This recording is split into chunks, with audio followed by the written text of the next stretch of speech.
For the teams that didn't play an invitational, they've had 2 months, if not longer, to be able to start strategizing for this phase of Pro League. And it's showing right now from a lot of these teams, bringing things that we haven't seen and running with compositions that we're not used to them running. Now, there's been a trade-off of kills. Both Rexon and Rampy are removed as some significant damage is being done to LG, as you can see, Doodle, Factor, as well as Jarvis all low on HP. Thinking Nate is there. He's a one-man wrecking crew. Say goodbye to the Luminosity squad as he finds 3 massive kills.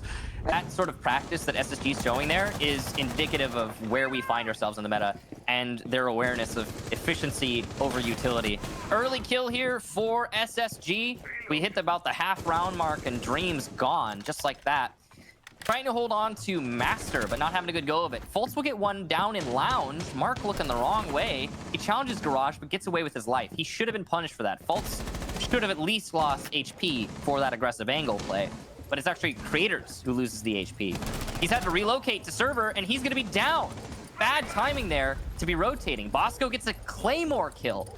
Creators out of it right now, and there you go. The finished off kill, it's all on Crazy, and he won't even get one. Absolutely agreed. If they could, like, just read the situation perfectly and be like, oh, yeah. Anyway, yeah, I mean, here's the push in through Garage. And the Rampy's looking to fight, but Mark's going to be the one to get the kill elsewhere. I think that was a run out from Strip. Can't be certain, but it certainly looks like it, considering I believe that dead body is just outside Garage. A defender in Garage is known. It is a Wamai. He's likely got some discs set up to catch these nades. He's been spotted. Nade goes out. No disc, and he wins the fight. Down goes your Buck, but there's a response from Bosco. So at least not a complete failure there for SSG. Fultz gets one down in Lounge. That's a big kill, as Mark was an X-Factor. Could have at any moment sprung into action, but he chose the wrong one and died while springing. Creators eats some damage as Thinking Nade gets control of Garage. SSG in a great spot to execute here, and Fultz looking to get on a flank. He actually is free and clear to get one, and there's the second, his third for the round. Take control of monitors, so that's a pretty big issue. Fox A, as we start things off now though, with 2 minutes left, down goes one and down goes another. Rec are just totally asleep at the wheel, and there's another 3 opening kills for Rec. As long as somebody can finish off Fox A, who's bleeding out above, that'll leave Laxing and Slash, as it looks like it could be a perfect half for Space Station. Up comes Fox A, he gets picked up, brought back to life by Laxing, but the damage has largely been done for Rec here. This is a tough spot to find themselves in with still half of the round left. Man, that was a beautiful call there from SSG, and I have to imagine it was Canadian making the call, because once the C4 detonated, it focused all of Reciprocity on the floor. They now are opening up from above. They're trying to get rid of that pulse. They're trying to make sure they can alleviate that pressure. So simultaneously, after the C4 detonates, Canadian or somebody on SSG makes the call for Rampy to rush up top metal, and he starts putting on pressure horizontally. So now Reciprocity has to think about Bosco hitting shots from below, the C4 from below tethered with the pulse, because there's still C4 for SSG, possibly in Thinking Nade, and then also Rampy running up top metal, and there's too much going on there. Now Reciprocity have no response.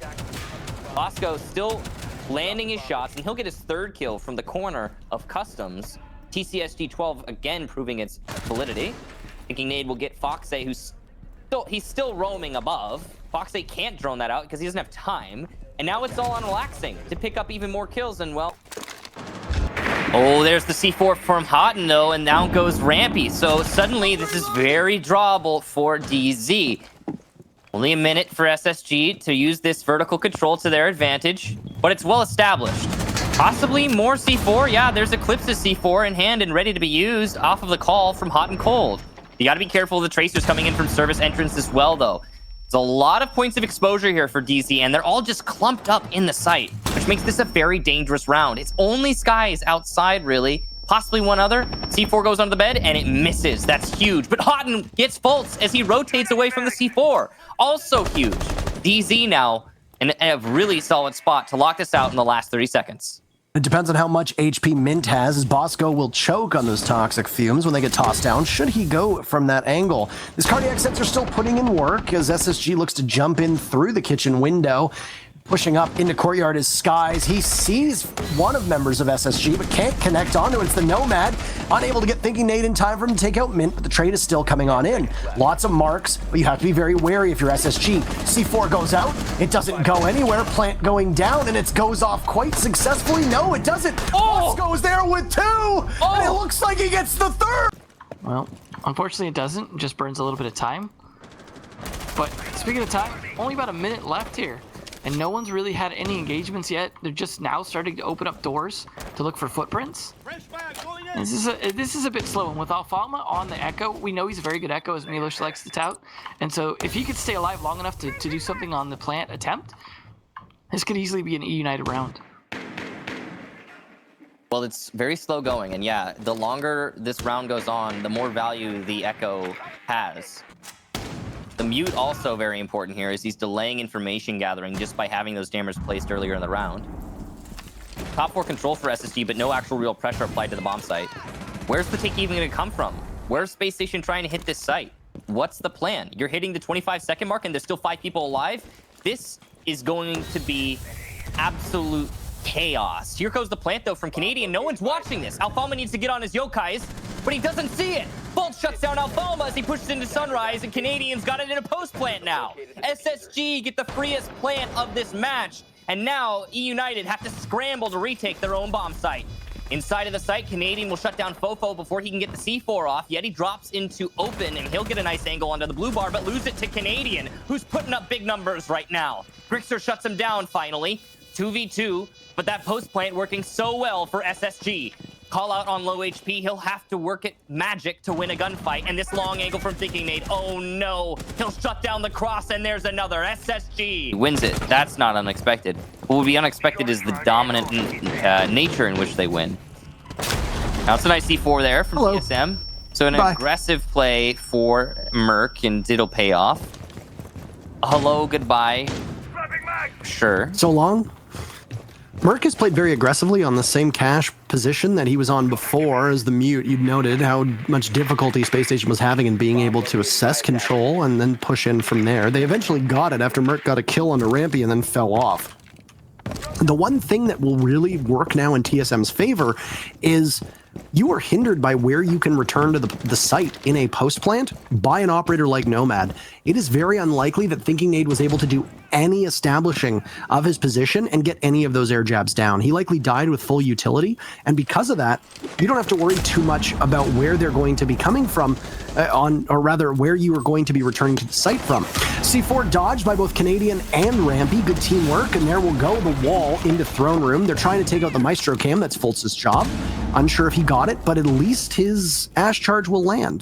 The Cowboy hat of the Maestro's position will give him away, and he'll have to have a nice little rodeo with the members of SSG as he's taken some damage. Only 40 seconds left. Space Station have been trying the same thing. They've still got smokes available, but they are very apprehensive of pushing in. They'll get cut off by the smoke. There's Pojo Man. His head spotted for a second. He's taken out by Rampy, who barges right in. He gets the skeleton key, and down goes Jaeger. He's doing so well. Looking for yet another. Down goes Merc. Perfect. He's got a 4K lined up. Diffuser for Canadian goes off. Bosco gets achieved. And Rampy looking for a third. As he's got Bolo in his line of sight. It's targets, but nothing coming of it. Merc really not happy about that. Of course, he'll repel in. Very dangerous, but he makes it in. Looks like he's got cover as well from his teammates. One on either side of that doorway for SSG to hold on to this. Nate goes left. No one caught. Exothermic to open up the wall. Could be a Kayi Electro Claw. Yeah, there it is. So the wall gets denied, and that's one of the Exothermics caught. No more nades for Merc, so he's not going to be able to deal with this for his teammate, which means someone else will have to. The obvious choice is Bolo, but is he really in a position to do so is the question. There it is. He goes for it, and it works. So, the second Electro Claw will come out. No, it's a C4, in fact. The second Electro Claw already gone. And the C4 misses. It hits the door frame. So wall open, and TSM have an avenue for assault. If that hadn't hit the door frame, both Pojo and Merc were as good as dead. So you have to thank your lucky stars for that play, and the coverage from the Buck. Achieved is looking for yet another. He sees the shoulder, the pauldron of Thinking Nate. Down he goes. That's Merc doing extraordinary amounts of damage. He'll try to rush on in. Fultz with 2 kills. 3 kills for Fultz. He's on his back. What else can he do? Take a break there. Your back must be heavy, or must be hurting from how heavy that lifting is. Gio and Bolo with lots of fragging potential. They're going to have to pick up that diffuser and go for it. In sprints Bolo. SSG are waiting. They have a numbers advantage, and they want the lead desperately.